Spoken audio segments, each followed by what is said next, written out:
Weit unter dem Palast des verräterischen Königs Minos, in der feuchten Dunkelheit eines unentrinnbaren Labyrinths, schleicht eine schreckliche Bestie durch die endlosen Gänge ihres Gefängnisses. Ihr Blutdurst ist so stark, dass ihr ohrenbetäubendes Gebrüll die Erde erschüttert. Es ist leicht zu verstehen, warum der Minotaurus-Mythos lange Zeit als reine Fiktion abgetan wurde. Allerdings besteht eine gute Chance, dass der Minotaurus und andere Monster und Götter von unseren frühen Vorfahren erschaffen wurden, um schreckliche Dinge zu rationalisieren, die sie in der Natur sahen, aber nicht verstanden. Und auch wenn wir nicht jeden Aspekt ihrer Geschichten erklären können, könnten sich echte wissenschaftliche Erkenntnisse ergeben, wenn wir sie nach Hinweisen untersuchen. Also, soweit wir wissen, hat es nie Mensch-Stier-Hybride gegeben.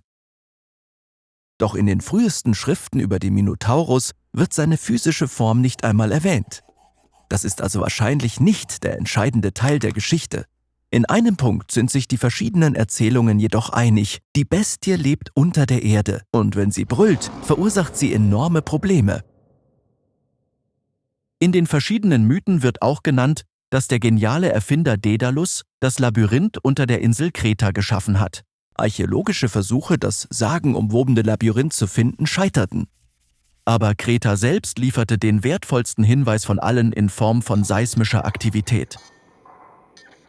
Kreta liegt auf einem Stück kontinentaler Kruste, der sogenannten Ägäischen Platte, und direkt darunter gleitet ein Stück ozeanische Kruste hindurch, die Nubische Platte. Diese Art von geologischem Merkmal, das man Subduktionszone nennt, ist überall auf der Welt verbreitet und führt zu einer Vielzahl von Erdbeben. Allerdings ist auf Kreta die Situation besonders instabil, da die Nubische Platte mit der massiven schwimmenden Kontinentalkruste Afrikas verbunden ist.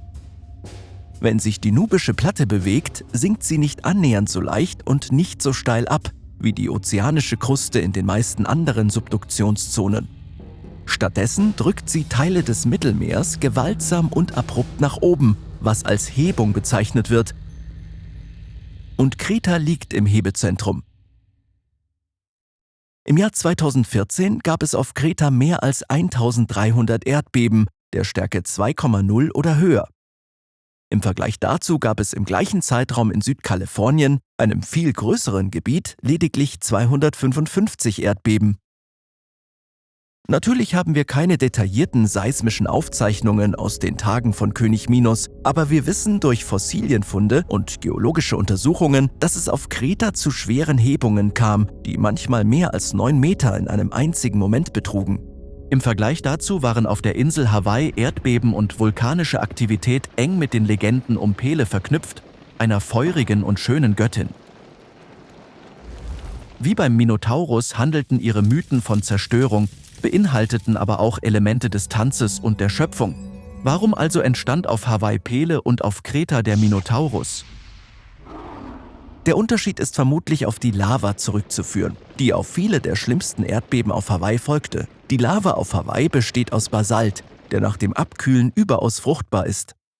Innerhalb weniger Jahrzehnte nach den schrecklichen Ausbrüchen hätten die Inselbewohner auf 9 Halbinseln aus Lava pulsierendes Leben und Grün gedeihen sehen. Es liegt also nahe, dass die Mythologie dies aufgriff und Pele sowohl als Schöpferin als auch als Zerstörerin dargestellt wurde. Den Menschen auf Kreta brachten die Erdbeben nur Zerstörung und unfruchtbares Land. Daher wurde für sie vielleicht der unnatürliche und tödliche Minotaurus geboren. Die Verbindungen zwischen mythischen Geschichten und der Geologie der Regionen, in denen sie entstanden sind, lehren uns, dass Mythologie und Wissenschaft eigentlich 2 Seiten derselben Medaille sind. In beiden Fällen geht es darum, die Welt zu erklären und zu verstehen. Der entscheidende Unterschied ist, dass die Mythologie dazu Götter, Monster und Magie nutzt, während die Wissenschaft das mit Messungen, Aufzeichnungen und Experimenten tut. Bist du bereit für weiteres Wissen? Schau dir diese Videos an, um dein Wissen zu testen oder mehr über das zu erfahren, was du noch nicht weißt. Abonniere und bleibe neugierig.